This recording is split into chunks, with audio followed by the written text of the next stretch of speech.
الحمد للہ الحمد للہ والصلاة والسلام علی رسول اللہ اما بعد قال اللہ تبارک وتعالی فی القرآن المجید استحوذ علیہم الشیطان فانساہم ذکر اللہ۔ انسان کو اللہ رب العزت کے سب سے زیادہ قریب کرنے والی چیز وہ اللہ رب العزت کا ذکر ہے، اور شیطان جو انسان کا سب سے بڑا دشمن ہے، اس کی سب سے بڑی خواہش یہ ہے، اس کی تگ و دو یہ ہے کہ وہ انسان کو اللہ کے ذکر سے اور اللہ کے رستے سے بہکا دے۔ جس طرح کہ قرآن مجید کے اندر اللہ رب العزت نے سورۃ المجادلہ کے اندر ارشاد فرمایا، استحوذ علیہم الشیطان فانساہم ذکر اللہ، کہ شیطان ان پر غالب آ گیا، اور غالب آنے کے بعد اس نے ان کو اللہ کا ذکر بھلا دیا۔ آپ کو معلوم ہے کہ شیطان کے پاس سب سے بڑا ہتھیار کون سا ہے جس کے ذریعے وہ لوگوں کو، اللہ کے بندوں کو اس کی یاد سے غافل کرنے کی کوشش کرتا ہے؟ اس کا بھی ذکر اللہ رب العزت نے قرآن مجید کے اندر کیا۔ سورۃ الاسراء کے اندر اللہ رب العزت ارشاد فرماتے ہیں، وَاسْتَفْزِزْ مَنِ اسْتَطَعْتَ مِنْهُمْ بِصَوْتِكَ، کہ جب اللہ رب العزت نے شیطان کو جنت سے نکالا تو اس کو یہ فرمایا تھا کہ جا اپنی آواز کے ذریعے جس کو بہکا سکتا ہے بہکا دے۔ تو گویا کہ معلوم کیا ہوا کہ شیطان مسلمانوں کو، مومنوں کو، لوگوں کو کس طرح اللہ کے ذکر سے، اللہ کی یاد سے دور کرتا ہے؟ اپنی آواز کے ذریعے۔ اور یہ آواز کون سی ہے جس کے ذریعے وہ لوگوں کو اللہ کی یاد سے، اللہ کے ذکر سے دور کرتا ہے؟ امام مجاہد رحمہ اللہ، جو حضرت عبداللہ بن عباس رضی اللہ تعالیٰ عنہ کے شاگرد تھے، فرماتے ہیں اس کی آواز سے مراد موسیقی ہے، گانا ہے، یعنی میوزک ہے، جس کے ذریعے وہ لوگوں کو اللہ کے یاد سے، اللہ کے ذکر سے دور کرتا ہے۔ اسی لیے حضرت عبداللہ ابن مسعود رضی اللہ تعالیٰ عنہ فرماتے ہیں کہ یہ موسیقی، یہ گانے، یہ میوزک انسان کے دل کے اندر نفاق کو اس طرح بڑھا دیتے ہیں، پورے دل کے اندر نفاق اس طرح پیدا ہو جاتا ہے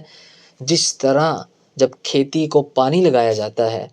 پانی سے کھیتی بڑھ جاتی ہے، اس طرح میوزک سے، گانوں سے انسان کے دل کے اندر نفاق بڑھ جاتا ہے اور انسان اللہ کے ذکر سے، اللہ کی یاد سے دور ہو جاتا ہے۔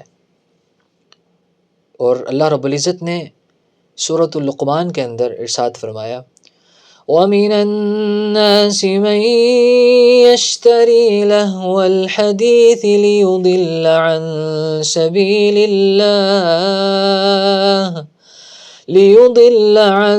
سَبِيلِ اللَّهِ بِغَيْرِ عِلْمٍ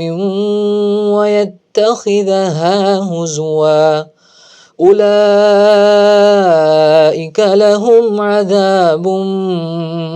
مُّهِينٌ۔ اللہ فرماتے ہیں کہ لوگوں میں سے بعض ایسے ہیں جو لہو الحدیث خریدتے ہیں تاکہ وہ بغیر علم کے لوگوں کو اللہ کے راستے سے گمراہ کریں۔ آگے اللہ نے کیا فرمایا کہ ان کے لیے رسوا کن عذاب ہے۔ اللہ ہم سب کو محفوظ فرمائے۔ تو لہو الحدیث سے کیا مراد ہے؟ کہ لوگ جو خریدتے ہیں، اللہ کے راستے سے گمراہ ہوتے ہیں اور کرتے ہیں۔ حضرت عبداللہ بن مسعود جو قرآن مجید کا سب سے زیادہ علم رکھنے والے تھے، وہ فرماتے ہیں لہو الحدیث سے مراد موسیقی، گانا، میوزک وغیرہ ہے، کہ جس کے ذریعے انسان اللہ کے ذکر سے، اللہ کے راستے سے گمراہ ہو جاتا ہے۔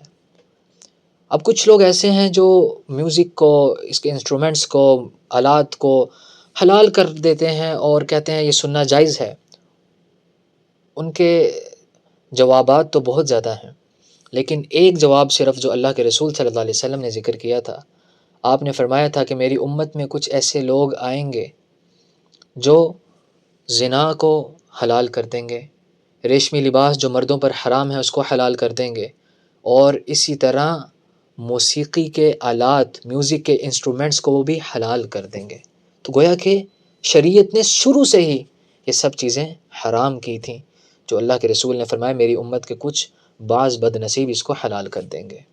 اسی لیے میرے محترم بھائیوں اور بہنوں، اللہ کی یاد کی طرف، اللہ کے ذکر کی طرف ہمیں لوٹ آنا چاہیے، کیونکہ اللہ رب العزت جو ہمیں ہماری ماؤں سے بھی زیادہ پیار کرنے والا ہے، ہماری ماؤں سے زیادہ فکر کرنے والا ہے، اس نے ہماری فلاح کے لیے، ہماری سعادت کے لیے جتنی چیزیں ہیں اللہ نے قرآن مجید کے اندر ارشاد فرما دیں، ذکر کر دیں، اور ہر ایسی چیز جس سے انسان کو نقصان پہنچتا ہے اللہ نے وہ بھی قرآن کے اندر ذکر کر دی۔ تو جس چیز کے ذریعے انسان کے جسم کو اور انسان کے دل کو، انسان کی روح کو سکون ملتا ہے،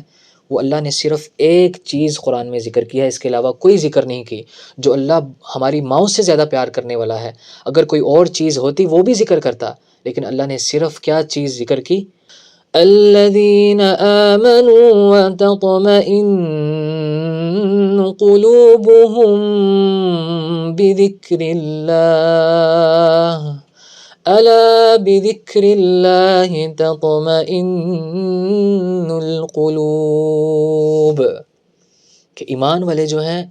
ان کو اللہ کے ذکر سے، ان کے دلوں کو اللہ کے ذکر سے سکون ملتا ہے۔ خبردار، اللہ کے ذکر میں ہی دلوں کا اطمینان ہے۔